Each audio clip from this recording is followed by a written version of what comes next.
औज़ुबिल्लाहि मिनश्शैतानिर्रजीम। बिस्मिल्लाहिर्रहमानिर्रहीम। सैनशीन पर तशरीफ फरमा कायदीन मजलिस, भाई तुमला फोन हटाओ सामने से पूरे उम्मीदवारान मीडिया वालों को नहीं धरता तुमला पूरे हटाओ सामने से हटाओ मजलिस इत्तेहादुल मुस्लिमीन, सुनने वाले बुजुर्गों, नौजवान साथियों और मेरी इज्जत माब पर्दा नशीन माँ और बहनों, इंतखाबात का वक्त है। इंतखाबी सरगर्मियां अपने उरूज पर है और कल शाम 5 बजे इंतखाबी सरगर्मियों का इख्तिताम होगा और फिर आप अपने हक़ रायदही के जरिए अपने पसंद के उम्मीदवार का इंतखाब करेंगे और इन इंतखाबात में आपके दरमियान में बेशुमार उम्मीदवार हैं तो कई जमातें हैं और इन जमातों में एक जमात मजलिस इत्तेहादुल मुस्लिमीन भी है जो इन इंतखाबात में हिस्सा ले रही है। और ये पहली मर्तबा नहीं कि मजलिस इत्तेहादुल मुस्लिमीन और मजलिस इत्तेहादुल मुस्लिमीन कोई आज या कल कायम हुई या बनी और आपके दरमियान में नहीं आई। यहां पर मैं बेशुमार नौजवानों के चेहरों को देख रहा हूं, नौजवानों के जोश को देख रहा हूं, नौजवानों के जज्बे को देख रहा हूं। मैं नौजवानों के जोश व जज्बे व मोहब्बत की कदर करता हूं और आपके जोश व जज्बे वो मोहब्बत पे अपने आप को कुर्बान करता हूं। लेकिन ये बात लाजिम व जरूरी है कि मैं आप तक पहुंचाऊं और आपको बताऊं कि मजलिस इत्तेहादुल मुस्लिमीन की अपनी एक तारीख है जिससे कई नौजवान वाकिफ नहीं। मजलिस इत्तेहादुल मुस्लिमीन ऐसे दौर में अपने काम का आगाज किया जब हमारा तख्त ताज लुट चुका था, हमारे महलात वीरान हो चुके थे, हमारी जागीरें व मनसब लुट चुकी थीं और हमारे तख्त ताज अजायब घर की जीनत बन चुके थे। हमारे इख्तिदार का खात्मा हो चुका था और ये आलम था खौफ का और मायूसी का, जुल्म व नाइंसाफी का कि सरजमीन दक्कन के कुओं में पानी कम था और तैरती हुई लाशें ज्यादा थीं। हमारी बस्तियां उजड़ी, हमारी आबादियां उजड़ी, हमारी इज्जतें उजड़ी, हमारी इस्मतें लुटी और कुओं में पानी कम और तैरती हुई लाशें और खून ज्यादा था। और ये बात मैं सिर्फ नहीं कह रहा हूं बल्कि मौलाना अबुल कलाम आजाद ने लिखा, जब वो सरजमीन दक्कन व हैदराबाद का दौरा करें तो मौलाना अबुल कलाम आजाद ने लिखा और कहा भी था कि ये ऐसा नासूर है जिसको मैं अपनी खबर में ले जाऊंगा। तो मैं बताना ये चाहता हूं कि ऐसे हालात में मजलिस इत्तेहादुल मुस्लिमीन ने अपनी जिद्दोजहद का आगाज किया, और जब आगाज किया तो उस वक्त मजलिस इत्तेहादुल मुस्लिमीन के जलसों में कोई शरीक होने वाला नहीं होता था। मजलिस ने जब अपनी जिद्दोजहद का आगाज किया तो मजलिस के स्टेज पे बैठने के लिए कोई तैयार नहीं होता था। मजलिस जलसे करती तो मजलिस के जलसों में कोई लाइट देने को तैयार नहीं होता था। खौफ का यह आलम था कि लोग अपने घरों के दरवाजे और खिड़कियों में से झांक कर देखते थे, लेकिन मजलिस के जलसों में शिरकत करने की हिम्मत नहीं जुटा पाते थे। तो ऐसे उन हालात में मजलिस ने अपनी जिद्दोजहद का आगाज किया, और अल्लाह फख्र मिल्लत अब्दुल वाहिद ओवैसी की खबर को नूर से भर दे।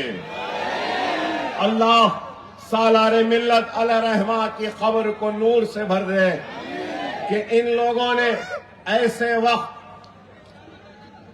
कौम का हाथ थामा जब खौफ और मायूसी के बादल उनके सर पर मंडला रहे थे। ऐसे वक्त में मजलिस का हिया किया जब कोई मजलिस का नाम लेने को तैयार नहीं था, और मजलिस ने अपनी जिद्दोजहद का आगाज किया तो मजलिस इत्तेहादुल मुस्लिमीन ने सबसे पहले अपने दस्तूर को ताबे दस्तूर हिंद बनाया, और हिंदुस्तान के दस्तूर के ताबे रहते हुए अपनी सियासी जिद्दोजहद के आगाज का ऐलान किया। तो मजलिस इत्तेहादुल मुस्लिमीन ने अपने अहिया के बाद अगर पहला नारा दिया तो वो ये दिया कि कलमे की बुनियाद पे मुनज़्ज़म करेंगे, मुत्तहिद करेंगे। तो मजलिस ने दूसरा नारा दिया तो वो ये दिया कि मुसलमानों की तालीमी पसमानदगी को दूर करेंगे। अगर मजलिस ने तीसरा नारा दिया तो ये दिया कि मुसलमानों की कमजोर मईशत को इस्तेकाम बख्शेंगे, और चौथा और आखिरी नारा दिया तो वो ये दिया कि मजलिस सियासत में हिस्सा लेगी।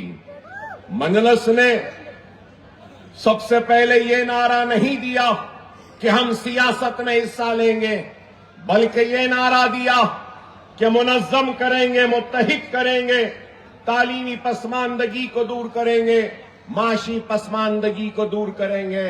और आज दुनिया के सामने है कि मजलिस इत्तेहादुल मुस्लिमीन ने तालीम के मैदान में जो काम किया है, मैं नहीं समझता कि हिंदुस्तान की किसी सियासी जमात ने तालीम के मैदान में इतना काम किया। तालीमी इदारों का जाल बिछा दिया। Medical college, engineering college, MBA college, MCA college, nursing college, physiotherapy college, BSc and allied, architecture college, post graduation college, masters के कॉलेजेस और सुपर स्पेशलिटी के कोर्सेज, और उसके साथ साथ 2 बड़े दवाखाने, एक ओवैसी हॉस्पिटल और एक असरा हॉस्पिटल, दोनों दवाखाने अगर मिला लेते हैं तो 3,500 बिस्तर के दवाखानों को न सिर्फ बनाया बल्कि कामयाबी के साथ आज चला रही है मजलिस इत्तेहादुल मुस्लिमीन। ये काम मजलिस ने तालीमी मैदान में किया तो माशी मैदान में मजलिस इत्तेहादुल मुस्लिमीन ने दारुस्सलाम कोऑपरेटिव बैंक के क़याम के जरिए मुसलमानों की कमजोर मईशत को मुस्तहकम करने की एक छोटी सी कोशिश की। ये बात भी अज़र मिन शम्स है कि दारुस्सलाम कोऑपरेटिव बैंक के क़याम से लेकर आज तक एक ब्रांच होता हुआ आज 9 ब्रांचेज हैं दारुस्सलाम कोऑपरेटिव बैंक के, और 700 करोड़ रुपया दारुस्सलाम में डिपॉजिट्स की शक्ल में मौजूद है, जिससे छोटे मोटे खर्जात दिए जाते हैं, तालीम के खर्चे दिए जाते हैं। तो फिर उसके साथ साथ घर बनाने के लिए और मुख्तलिफ चीजों के लिए कर्ज की इजराई अमल में आती है दारुस्सलाम कोऑपरेटिव बैंक के जरिए। और फिर आखिर में सियासी जिद्दोजहद, मजलिस इत्तेहादुल मुस्लिमीन का जो नारा था, हमने अपनी जिद्दोजहद का आगाज किया तो उस वक्त किया जब हमारे पास कुछ नहीं था। आज मजलिस इत्तेहादुल मुस्लिमीन की सियासी जिद्दोजहद का नतीजा है और इंतखाबात में हिस्सा लेने का नतीजा है कि आज तेलंगाना की रियासत में मजलिस के एमएलएज हैं, मजलिस के कॉरपोरेटर्स हैं, मजलिस के एमएलसीज हैं और मजलिस इत्तेहादुल मुस्लिमीन के रुकने पार्लियामेंट भी हैं। इससे पहले के इंतखाब में 2 अराकीन पार्लियामेंट मजलिस के थे। बिहार में मजलिस इत्तेहादुल मुस्लिमीन के अराकीन असेंबली है तो महाराष्ट्र असेंबली में भी है। इंशाअल्लाह आने वाले कल में उत्तर प्रदेश में भी मजलिस इत्तेहादुल मुस्लिमीन के अराकीन असेंबली होंगे। मजलिस काम करती है और मजलिस सिर्फ जज्बाती तकारीर या नारेबाजी नहीं लगाती।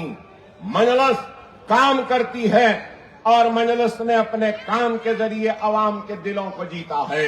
यहां नौजवान हैं, नौजवान नहीं जानते कि मजलिस इत्तेहादुल मुस्लिमीन शहर निजामाबाद में कोई आज की जमात नहीं है, बल्कि 1960 से मजलिस इत्तेहादुल मुस्लिमीन निजामाबाद में मौजूद है। नौजवानों को नहीं मालूम, हमारे बुजुर्ग को मालूम होगा कि मैं एक अरसे दराज के बाद निजामाबाद आया हूं। हमारे खादर साहब आज भी जिंदा है और खादर साहब और दूसरे लोगों ने मजलिस को यहां पे लाया था। निजामाबाद में बहुत बड़ा फिसाद हुआ था। वह फिसादात में फख्र मिल्लत अब्दुल वाहिद ओवैसी मजलिस के सदर थे तो उन्होंने सालार मिल्लत सुल्तान सलाउद्दीन ओवैसी साहब को कहा कि जाओ, निजामाबाद शोलों में है, जल रहा है, निजामाबाद का मुसलमान परेशान है।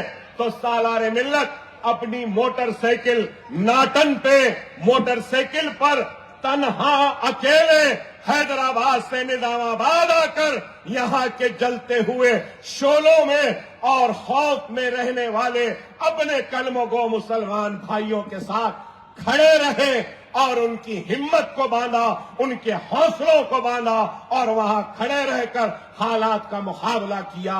जब से मजलिस इत्तेहादुल मुस्लिमीन है, कोई नई जमात नहीं है। नौजवानों, तुमने नहीं देखा, अरे मैं निजामाबाद को मेरे बचपने से आता हूं सालारे मोहतरम के साथ।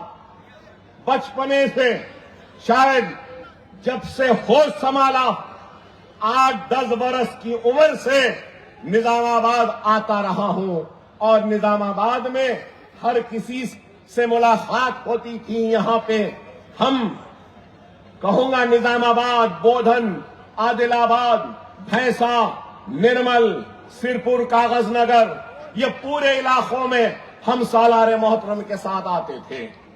और भी एक बात कहूं कि मैंने अपनी इब्तिदा तकरीर में कहा कि मजलिस इत्तेहादुल मुस्लिमीन ने अहिया के बाद तालीम के मैदान में काम करने का वादा किया था।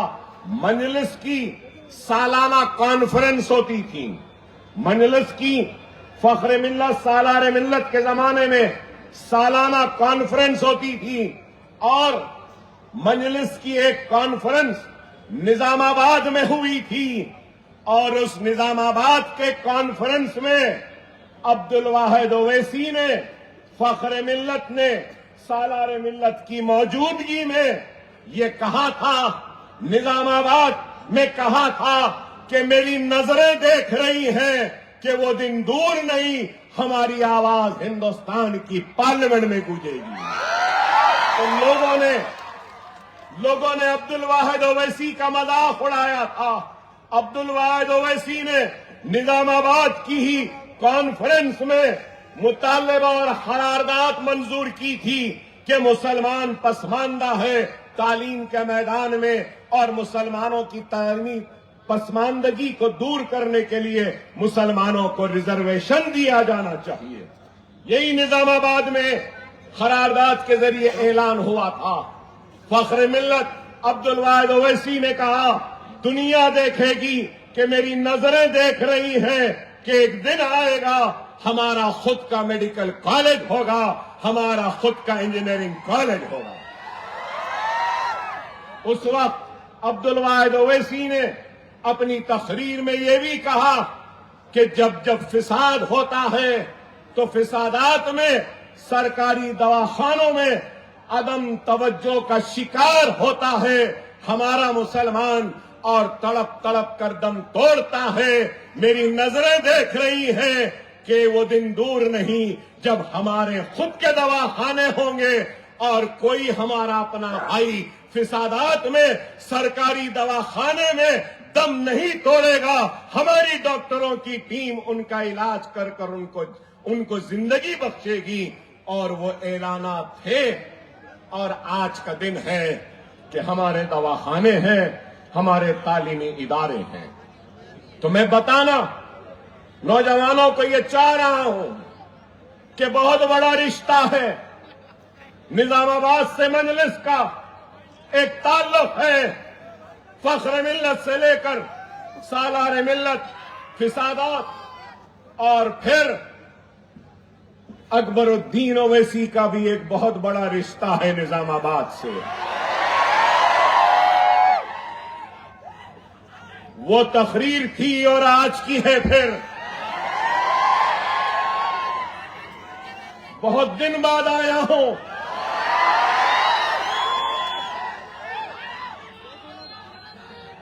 मगर अकबरुद्दीन ओवैसी जज्बाती है, बहुत जज्बाती है। और आज मैं अपने जज्बात पे काबू करने की कोशिश कर रहा हूं, अपने अल्फाज को समेट रहा हूं और जज्बात से मेरा दिल भरा हुआ है और मेरा दिल आज जज्बात में डूबा हुआ है, इसलिए कि मैं अभी तक नहीं भूला हूं कि पुलिस वालों के दरमियान में जुल्म व ज्यादती के दरमियान में और मेरे ऊपर ज्यादती होती थी, लेकिन ये निजामाबाद के लोग थे जो उस ज्यादती, उस नाइंसाफी में मेरी हिम्मत बांधने के लिए रास्ते में आते थे, खड़े रहते थे। पुलिस की लाठियां बरसी है निजामाबाद के उस वक्त के नौजवानों में, नौजवानों के ऊपर, बुजुर्गों के ऊपर। अरे अकबरुद्दीन ओवैसी तुम्हारा एहसानमंद है, मैं तुम्हारा एहसानमंद हूं। जब सारी दुनिया नफरत कर रही थी तो मेरे अपने मुझसे मोहब्बत कर रहे थे।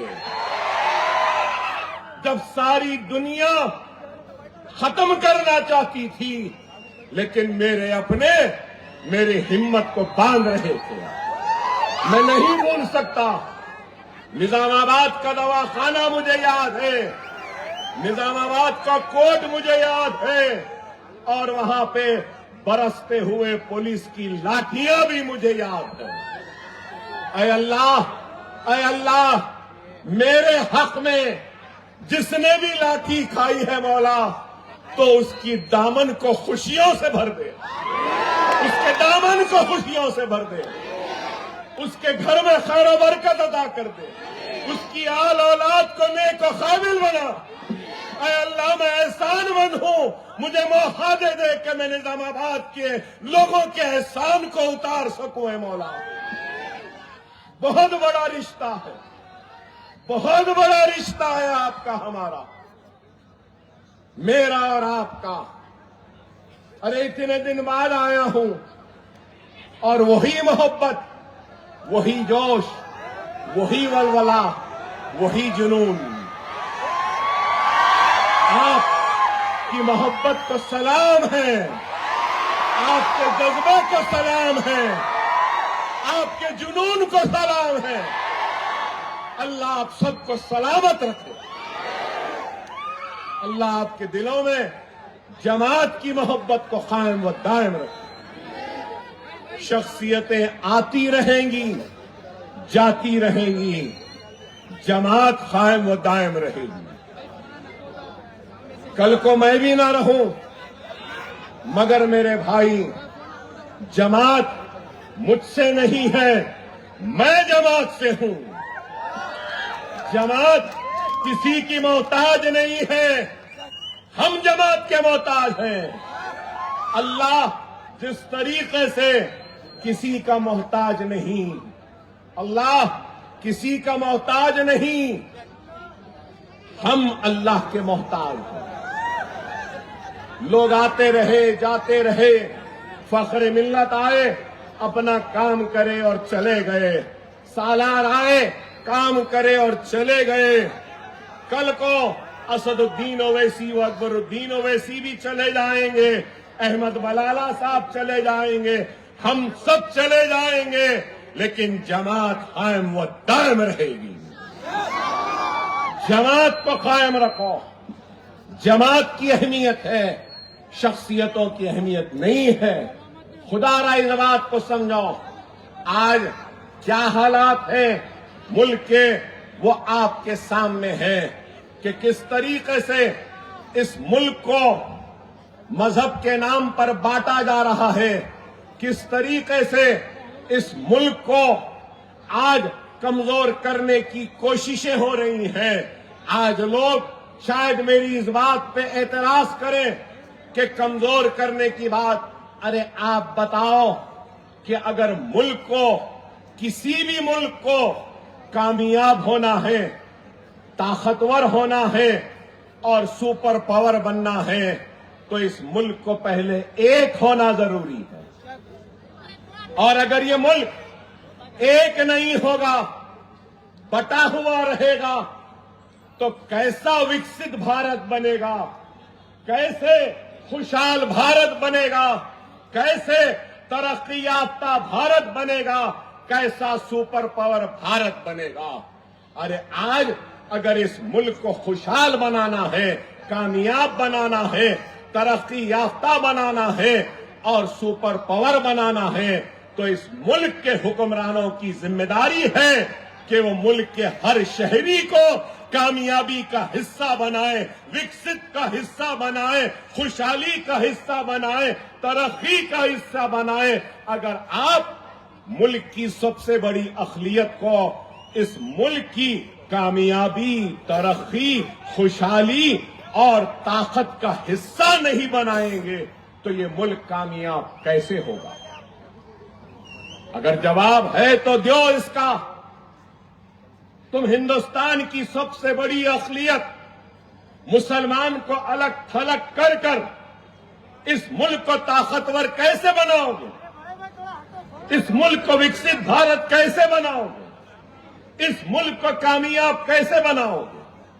लेकिन आज जो लोग इस मुल्क के हुक्मरान बन बैठे हैं और तख्त पर बैठकर फैसले कर रहे हैं और सिर्फ नफरत की बात करते हैं, हिंदू मुसलमान को बांटने की बात। अरे मैं यहां पर किसी को बांटने नहीं आया हूं, मैं तो सबको जोड़ने के लिए आया हूं। मैं ये कहना चाहता हूं कि हिंदुस्तान का शहरी हिंदू भी है, मुसलमान भी है, सिख भी है, ईसाई भी है, पारसी भी है, भगवान को मानने वाला भी है, अल्लाह को मानने वाला भी है, गॉड को मानने वाला भी है, तो किसी को नहीं मानने वाला भी है, तो वो हिंदुस्तान का शहरी है। इस मुल्क पर माथे पे तिलक लगाने वाले का उतना ही हक है जितना सर पे टोपी पहनने वाले का है। ये मुल्क पर जितना नरेंद्र मोदी का हक है, उतना ही अकबरुद्दीन ओवैसी का भी है। ये मुल्क किसी के बाप की जागीर नहीं है। ये मुल्क मेरे बाप की जागीर भी नहीं है। ये मुल्क सबका है। ये मुल्क हमारा भी है, हमारा था, हमारा है, हमारा रहेगा। है ये मुल्क। लेकिन आज ये लोग सिर्फ कहते हैं कि मुल्क इनका है। नहीं है। इस मुल्क के लिए हमने भी कुर्बानियां दी हैं। इस मुल्क के लिए हमने भी अपनी जानों की बाजी लगाई है। इस मुल्क के लिए हम भी सूली पे चढ़े हैं। इस मुल्क के लिए हमने भी कुर्बानियां दी हैं। ये मुल्क किसी एक का नहीं है, ये मुल्क सबका है। लेकिन आज सिर्फ मुल्क में बात होती है तो किसकी? हिंदू मुस्लिम, हिंदू मुस्लिम, हिंदू मुस्लिम, हिंदू मुस्लिम। बस इस मुल्क का मसला क्या हिंदू और मुसलमान है? वो दीवाने जो सिर्फ हिंदू मुस्लिम करते हैं, उन दीवानों से मैं कहना चाहता हूं, ऐ दीवानों, ऐ अहमकों, ऐ नादानों, ऐ पागलों, ये मुल्क का सबसे बड़ा मसला हिंदू मुस्लिम सिख ईसाई हर एक का मसला, सबसे बड़ा मसला अगर है तो वो बेरोजगारी का है। सबसे बड़ा मसला है तो महंगाई का है। सबसे बड़ा मसला है तो घरों पे छत नहीं है। सबसे बड़ा मसला है तो साफ पानी नहीं है। सबसे बड़ा मसला है तो कई गांवों में बिजली नहीं है। सबसे बड़ा मसला है पेट्रोल की बढ़ती हुई कीमत। सबसे बड़ा मसला है तो डीजल की बढ़ती हुई कीमत। सबसे बड़ा अगर कोई मसला है तो गैस का सिलेंडर जो महंगा हो रहा है, ये मसला है। सबसे बड़ा अगर कोई मसला है तो बस्तियों में तरक्याती सरगर्मियों का सबसे बड़ा मसला है। तो बीमारों के इलाज के लिए दवाखानों का सबसे बड़ा मसला है। तो नौजवानों को खेलने कूदने के लिए मैदानों का सबसे बड़ा मसला है। तो बच्चों को पढ़ाने के लिए स्कूल का सबसे बड़ा मसला है। तो स्कूल के बाद कॉलेजेस का सबसे बड़ा मसला है। तो कॉलेजेस और डिग्रियों के बाद नौकरियों का, पोस्ट ग्रेजुएट भी है लेकिन नौकरियां नहीं है। क्या मैं गलत कह रहा हूं? मगर आप बताओ, क्या बीजेपी या मिस्टर मोदी बेरोजगारी की बात करते हैं, घर देने की बात करते हैं, बिजली देने की बात करते हैं, रुपया गिर रहा है, डॉलर उठ रहा है, क्या इसकी बात करते हैं? पेट्रोल डीजल की बात करते हैं, गैस के बढ़ते हुए कीमत को नीचे लाने की बात करते हैं? कुछ नहीं। हिंदू मुस्लिम, हिंदू मुस्लिम, खबरस्तान पाकिस्तान, फुला हिंदू मुसलमान, ये वो। अरे भाई आप बताओ क्या है? आज मैं बोलूं तो खराब दिखेगा, मगर आज 100 रुपये में पेट्रोल हो गया, हुआ या नहीं? हो गया। अरे मेरे भाई, 100 रुपये के पेट्रोल में 100% पेट्रोल नहीं है, 100% पेट्रोल भी नहीं है।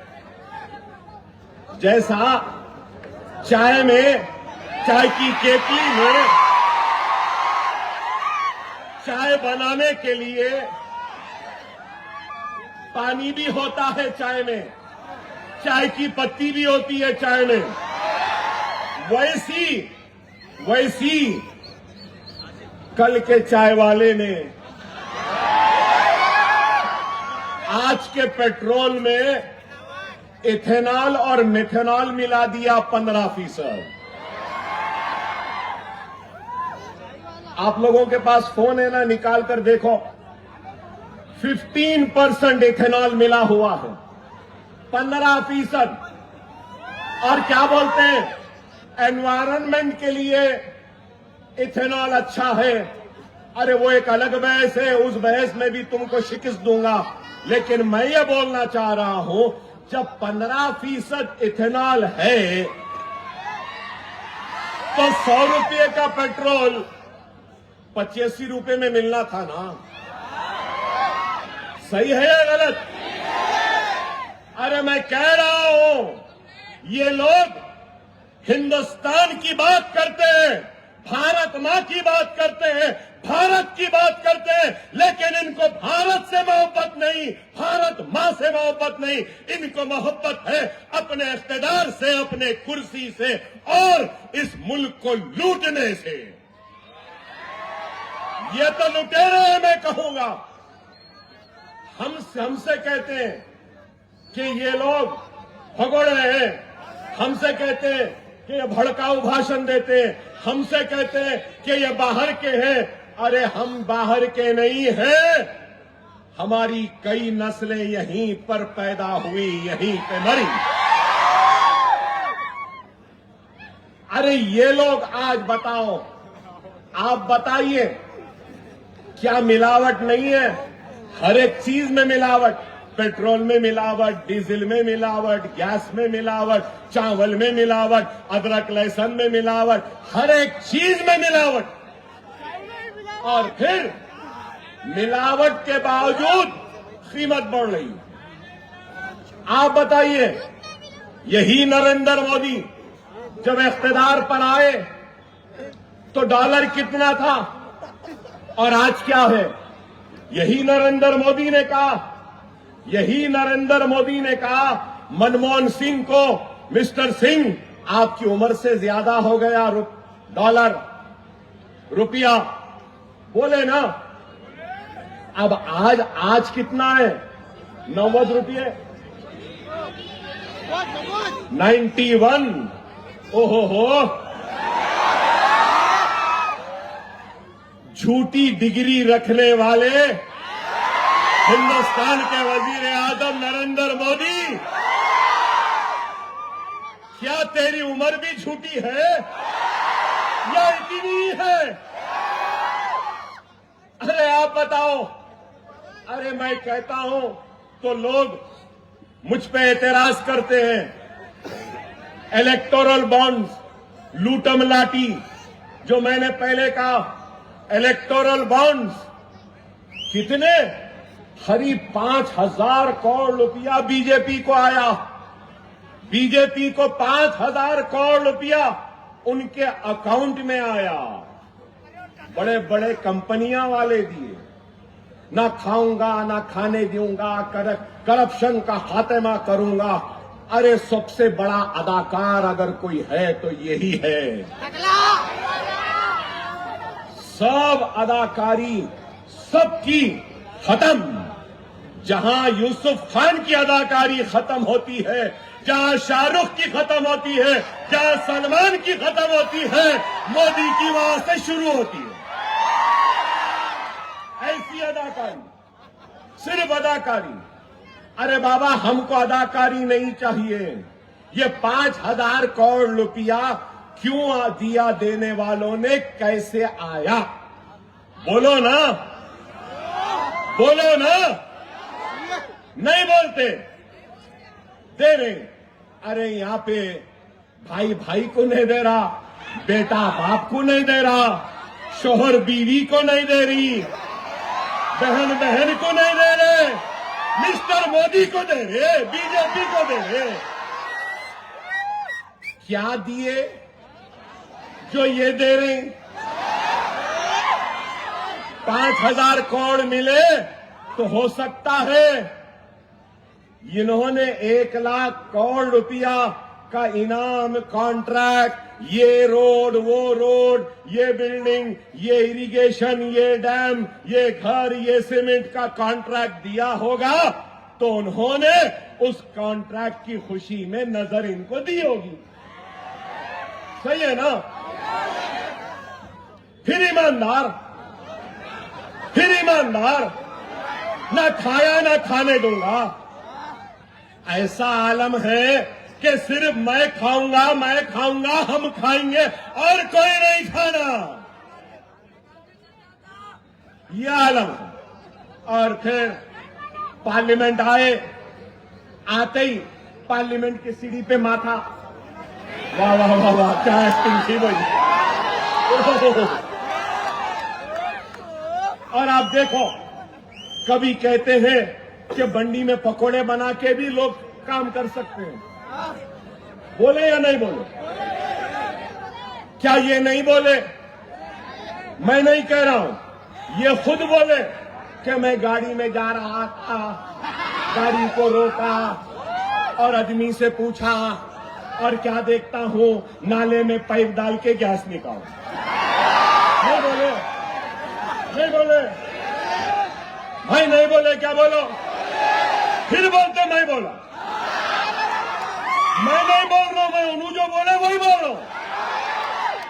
अरे जब नाले में से गैस निकलती हुई मिस्टर मोदी तुमने देखा, नाले में से पाइप से गैस निकल रही है, तो मैं पूछना चाहता हूं, अरे मिस्टर मोदी गैस के सिलेंडर को यहां वहां से गैस क्यों ला रहे? यहीं से गैस भरो, फ्री बांट दो, दे दो। मेरी माँ बूढ़ी थी, मैं गरीब था, मेरी माँ फूकती थी, लकड़ी में चूल्हा जलाती थी, मेरे माँ के फेफड़े खराब होते थे, मेरी माँ खांसती थी, मुझे देख के वो दर्द हुआ, इसलिए मैं अपनी माँ और बहनों को गैस सिलेंडर दे रहा हूं। यही बोले ना? फिर मैं नहीं बोल रहा हूं, मैं नहीं बोल रहा हूं, ये बोले सोई बात दोहरा रहा हूं। अरे आप बड़ा बताओ, क्या क्या नहीं बोले भाई? इन्हों क्या क्या नहीं बोले? मैं रेलवे स्टेशन पे बंडी पे चाय बेचता था, बोले या नहीं बोले? बोले या नहीं बोले? मैं नहीं बोल रहा हूं, मैं नहीं बोल रहा, उन्होंने जो बोले वही बोल रहा हूं। फिर क्या ये नहीं बोले कि बाज लोग आते थे, कोई कड़क चाय बोलता था, बोले नहीं बोले? कोई नरम चाय बोलता था, बोले या नहीं बोले? मैं फकीर हूं, बोले नहीं बोले? छोला दाना चले जाऊंगा, बोले नहीं बोले? आप बताओ। अरे भाई वो चाय वाले थे नहीं थे, हमको उससे कोई सरोकार नहीं। आज क्या है? आज वजीर आजम है, लुटेरा है, लुटेरा। आज वजीर आजम है, तो आप वजीर आजम जैसे बनो, वजीर आजम जैसी बात करो, वजीर आजम जैसे इक़दामात लो। ताकत है, फैसले लेना है। नहीं, मैं चाय वाला था, मैं फकीर हूं, चाय चाय चाय चाय चाय चाय चाय की केतली, चाय का चुल्ला, चाय की केतली, चाय का चुल्ला, चाय का पानी, चाय की पत्ती, कड़क चाय, नरम चाय, चाय चाय चाय चाय, फकीर हो चला जाऊंगा। कभी उसके बाद में चौकीदार चौकीदार, गले में सीटी डालनी है, चौकीदार चौकीदार चौकीदार चौकीदार। वारे चौकीदार,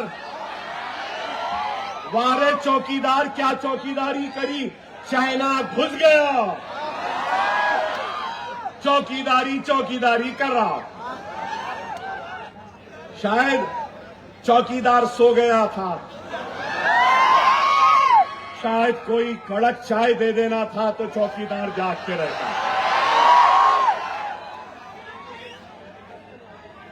अरे आप बताओ, आज पुलवामा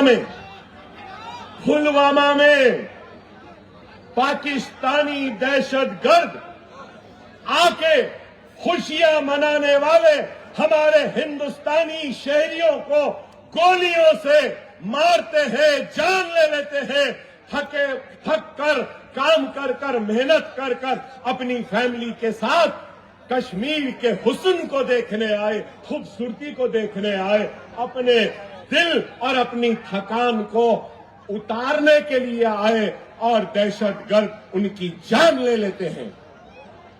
हम मजम्मत करते हैं, अफसोस हम दहशतगर्दी के खिलाफ हैं, दहशतगर्द के खिलाफ हैं। लेकिन मेरे भाई आप बताइए कि दहशतगर्दों ने जो किया, जिसकी जान गई, उससे पूछो। जिसका सुहाग उजड़ा उससे पूछो। वो कोई भी होने दो, हमारे हिंदुस्तानी थे। उस हिंदुस्तानी बहन के दर्द में हम उनके साथ हैं। और उसके बाद आप सबसे कह रहा हूं, आप सबसे बोल रहा हूं कि आप और हम सब मिलकर Indian army, Indian air force, Indian navy और हिंदुस्तान के सिपाहियों को हम सलूट करते हैं। देख मोदी, देख क्या मोहब्बत है। सलूट करते हैं हम हमारे सिपाहियों को कि क्या काम किया, घुस के मारा। हमारे सिपाहियों ने सलाम है उनको। है अब मेरा एक सवाल है। अब आराम से उड़ जाइए।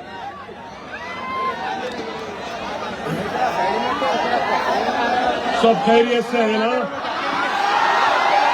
है ना? बेफिक्र रहो, अल्लाह हमारे साथ है। अल्लाह के फरिश्ते हमारी हिफाजत कर रहे हैं। जालिमों के जुल्म का जिक्र हो रहा है तो अल्लाह के फरिश्ते हमारी हिफाजत करेंगे। सब्र से रहो, एक जगह रहो मेरे भाई। अब मेरा सवाल है मिस्टर मोदी, मेरा मोदी से सवाल है, दहशतगर्द हिंदुस्तान में घुसा कैसा? आपका भी है ना? उसको हथियार कैसा मिले, है ना? अरे क्या ये इंटेलिजेंस की फेलियर नहीं? क्या इंटेलिजेंस की नाकामी नहीं? क्या नरेंद्र मोदी की नाकामी नहीं? क्या अमित शाह होम मिनिस्टर की नाकामी नहीं? अरे अगर अखलाक है, जिम्मेदारी का एहसास है तो अपनी नाकामी को कबूल करते हुए अमित शाह नरेंद्र मोदी को इस्तीफा दे देना चाहिए। सही है या गलत? मगर कोई नहीं पूछ रहा, कोई नहीं पूछ रहा। लेकिन अकबर ओवैसी मजलिस पूछ रही है और तुझसे मुतालबा करती है। तेरी नाकामी मासूमों के सुहाग के उजड़ने और मासूमों के सीनों पे गोलियां चलने, दहशतगर्द के हिंदुस्तान में दाखिल होने में उनकी कामयाबी तेरी नाकामी है। नरेंद्र मोदी, अगर अभी भी तुझ में अखलाक है तो इस्तीफा दे।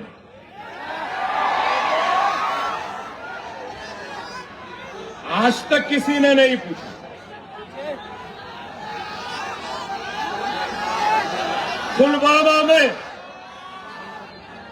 पुलवामा में जो खून बहा वो मेरी बहन का खून, मेरे भाई का खून था, मेरे देशवासी भाई का था। वो चाहे किसी भी मजहब का मानने वाला हो, चाहे हिंदू हो, सिख हो, ईसाई हो, लेकिन इंसान है और वो मेरा भारतीय है, वो इंडियन है, हिंदुस्तानी है, वो मेरा खून है।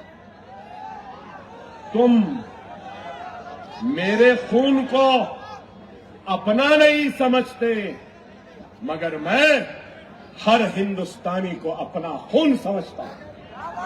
यह है हम मुसलमान देने वालों का नाम है, लेने वालों का नहीं। और आज कह रहा हूं, अगर इस मुल्क को जरूरत पड़ेगी तो अपने सीनों और गर्दनों को भी पेश करेंगे, तो मुसलमान आगे बढ़कर पेश करेंगे, हम नहीं। खुदारा मेरे भाई, समझो इस बात को कि जब से ये आए हैं तो सिर्फ हिंदू मुस्लिम, लव जिहाद, घर वापसी, बीफ बैन, अज़ां बैन। ये नाम बदलो, वो नाम बदलो। दाढ़ी के नाम पे मारते हैं, गोश्त के नाम पे मारते हैं, सर पे टोपियां मारते हैं। अरे आप बताओ क्या है? ये लोग मेरे भाई, मैं भी घड़ी पहनता हूं।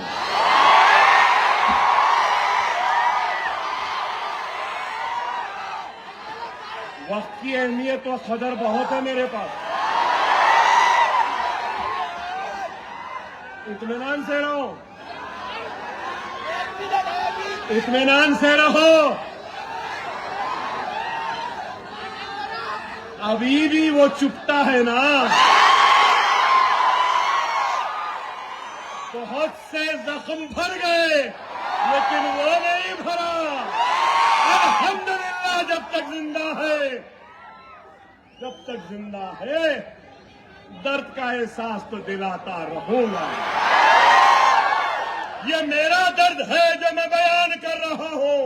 ये मेरा दर्द है जो तुमने अखलाक को मार के किया है। ये मेरा दर्द है, तुमने मेरी बहन को हिजाब खींचकर दर्द दिया है, उसको बयान कर रहा हूं। ये मेरा दर्द है, ये मेरा दर्द है। सुनो नौजवानों, मैं बड़े दर्द में आया हूं, कर्ब में आया हूं। एक चीफ मिनिस्टर हमारी बहन के हिजाब को खींचता है। क्या वो बहन तुम्हारी बहन नहीं? क्या तुम्हारी मां नहीं? क्या तुम्हारी बहन नहीं? तुम्हारी बेटी नहीं? क्या भूल गए? खुदारा समझो, कब उठोगे? कब उठोगे? हिजाब खींचा जा रहा है, दाढ़ी के नाम पे मारा जा रहा है, अजान पे पाबंदी हो रही है, शरीयत पे हमले हो रहे हैं, वक्त की अमलाक को लेने की बात हो रही है, फिर भी तुम उठना नहीं चाहते। उठोगे? इजाजत है तो कुछ बोलो। ऐ जालिमों, ऐ जालिम, देखते हैं तुझ में कितना दम है, हम में कितना दम है। ऐ जालिम, तू जुल्म करते करते थक जाएगा, लेकिन हम मुसलमान जुल्म सहते सहते कभी नहीं झुकेंगे, कभी नहीं झुकेंगे। ये सर कटेगा लेकिन झुकेगा नहीं। ये सर सिर्फ अल्लाह के सामने झुकता है। खुदारा समझो, समझो। अगर कोई समझ रहा है कि मार के, काट के, शरीयत पे हमले करके, हिजाब को खींच के, दाढ़ी के नाम पे मार के, बुलडोजरों के जरिए घरों को गिरा के, मस्जिदों को गिरा के, कब्रिस्तानों को मिसमार करके, बच्चों को जेल में डालकर समझ रहा है कि डर जाएंगे, डरेंगे, डरेंगे। मोदी, योगी, सुन ले, ना मैं अपनी नमाज छोड़ने तैयार हो, ना अपनी अज़ा छोड़ने तैयार हो, ना मैं सुन्नत छोड़ने तैयार हो, ना मैं नफिल छोड़ने तैयार हो, ना ही हिंदुस्तान को छोड़ने तैयार हूं। ये मुल्क मेरा था, मेरा है, मेरा रहेगा। खुदारा समझो, समझो।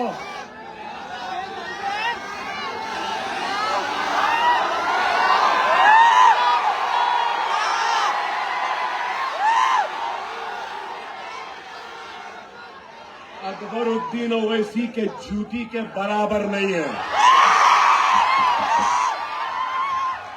मेरी जूती के बराबर नहीं है। मैं लौंडों पट्टों की बात नहीं करता हूं, मैं इनकी बाप की बात कर रहा हूं, लौंडों के अलावा।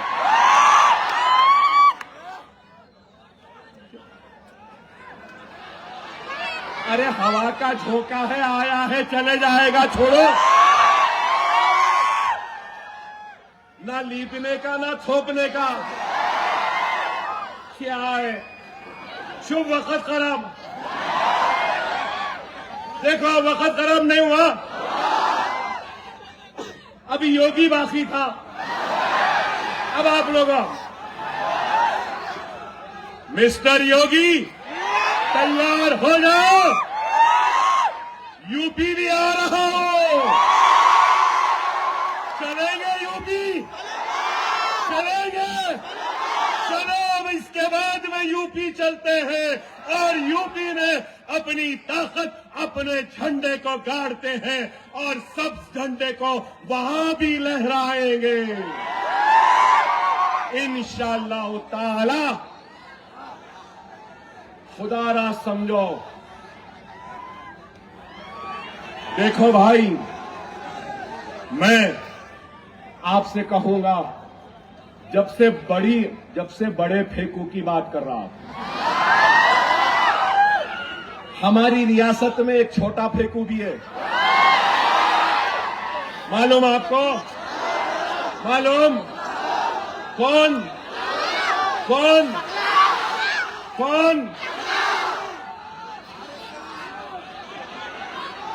अरे भाई, हथेली में जन्नत दिखाया, इमाम मौजनों को बढ़ के दे दूंगा, शादी मुबारक सोना दे दूंगा, पढ़ने वाले बच्चियों को मोटरसाइकिल दे दूंगा। क्या क्या नहीं बोला भाई, क्या क्या मेरे पास है। आते आते देखा मैं, मालूम नौजवानों को नहीं मालूम होगा, बुजुर्ग है यहाँ पे। अब बुजुर्ग जरा नेक हो गए, सर पे टोपी, चेहरे पे दाढ़ी होंगी। एक फिल्म आया था, बलाला साहब याद होगा। मैं तो फिल्मों का शौकीन था, मोदी की एक्टिंग के बाद छोड़ दिया।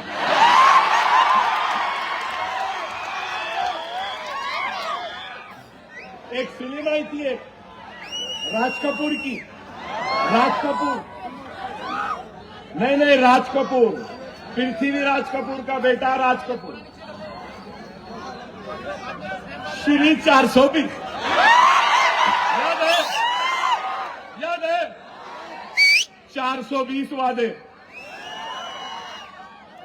गैस का सिलेंडर मिला, वजीफा मिला, 2 बेडरूम घर मिला, स्कॉलरशिप मिली, शादी मुबारक का सोना मिला।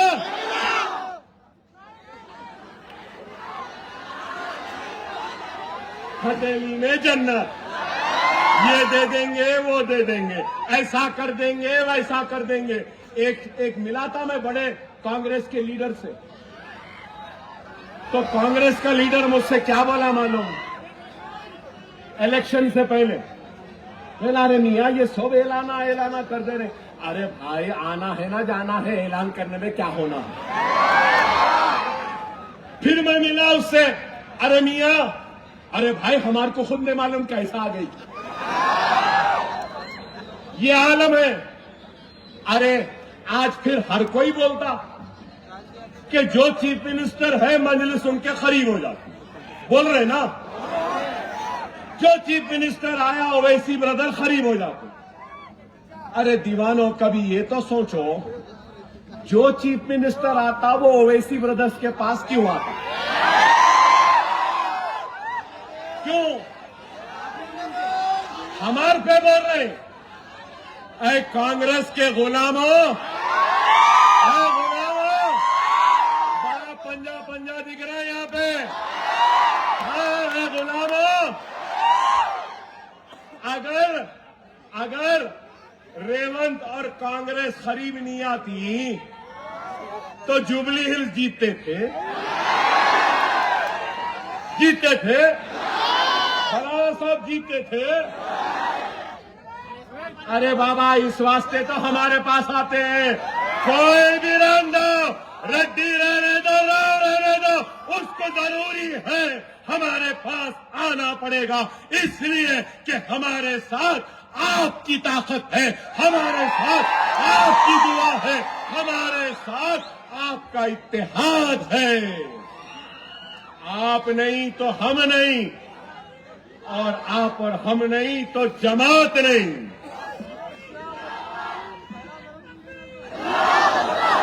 मेरे भाई, हर मसले को मैं उठाता हूं ना असेंबली में,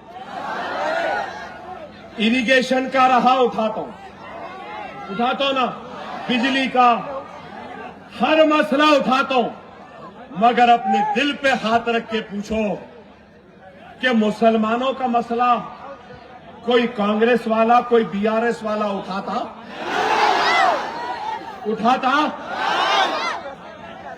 हम सबका उठाते, लेकिन हमारा तो उठाने वाला हमारा अपना ही है। और मैं किसी और से नहीं मांग रहा हूं, अपनों से मांग रहा हूं। गैरों के दर पर जाके दस्तक नहीं दे रहा हूं, अपने कलमा गो भाई के पास आया हूं। एक कलमा गो भाई इत्तेहाद की खैरात मांगने के लिए हाथ फैलाए, तुम्हारे पास आया है, गैरों के पास नहीं। खुदारा मुझे मायूस न करो, खुदारा मायूस न करो। हमारी शान, हमारी आन, हमारी ताकत, हमारी आवाज, हमारी पहचान अगर कुछ है तो वो मजलिस इत्तेहादुल मुस्लिमीन है। खुदारा समझो, खुदारा समझो, मजलिस को आपने सजाया, आपने संवारा, कोई हमारा नहीं है मेरे भाई। अब आप बोलेंगे, अरे भाई फिर क्या करना? मैं जो सोचता हूं आपको बोल रहा हूं। सालार मुझे बोले थे, मैंने सालार से पूछा, बाबा ये ऐसा है, ये बदमाश है, ये जहरीला है, ये ऐसा है, वैसा है। तो सालार मुझे क्या बोले मालूम? मियां, सांपों में ही रहना है, बस देख लो कौन से सांप में कम जहर है, उसको साथ रख लो। अब हमारा हाल तो ये हो गया है कि इतने सांपा डसे डसे डसे डसे, अब सांप का जहर भी काम नहीं कर रहा है, कुछ नहीं हो रहा है। लेकिन याद रखो, कोई हमारा नहीं है, कोई राव हमारा नहीं, कोई रेड्डी हमारा नहीं, कोई वेलमा हमारा नहीं, कोई कापू हमारा नहीं। हमारा कोई है तो ला इलाहा इल्लल्लाह मुहम्मदुर रसूलुल्लाह कलमा पढ़ने वाला है। और ये कलमा पढ़ने वाला तुम्हारा अपना भाई तुम्हारे पास आया, बहुत बड़े बड़े बातें करे। यहां नौजवान है बैठे हुए, माइनॉरिटी फाइनेंस कॉर्पोरेशन से 1 पैसा मिला, बहनों को मशीनें मिली, बच्चों को स्कॉलरशिप मिली, स्टडी सेंटर आया, हज हाउस बना। अरे कुछ नहीं मेरे भाई, हम हैं तो असेंबली में डर है। इंशाअल्लाह इन्हों क्या, इनके बाप से भी काम लेना आता है। सियासत हमारे घर की। फिर मैं नहीं बोला, मैं कुछ नहीं बोला, मगर देखो मिस्टर मोदी, फर्क देखो, हमको बोलने की जरूरत नहीं है, हमारी कौम बोलती है, हमको बोलने की जरूरत नहीं। खुदारा मेरे भाई, वक्त और हालात की नजाकत को समझो। अब की बार निजामाबाद का मेयर हमको बनाना है या नहीं, आप सोच लो, बनाना है या नहीं। यकीन मानो, अल्लाह उसके रसूल को हाजिर नाजिर जान के कह रहा हूं, अगर हर मुसलमान मजलिस को वोट दे देगा तो अल्लाह उसके रसूल की कसम, निजामाबाद का मेयर 50 बरस में पहली मर्तबा मजलिस का होगा, हरे झंडे वाले का होगा, सब हुकूमत वालों के आशिकों का होगा। बनाना है, लोग पैसे भी लेके आएंगे, पैसे ले लेना और मजलिस को देना, देंगे ना, देंगे ना। नारे तकबीर, नारे तकबीर, नारे तकबीर। हिंदुस्तान, भारत, इंडिया, पतंग पतंग पतंग पतंग पतंग पतंग पतंग पतंग पतंग पतंग, हवा में पतंग ठिकाना है, खींचना है पतंग कामयाब। सलाम अलैकुम, वाखिर दाना अल्हम्दुलिल्लाह रब्बिल आलमीन।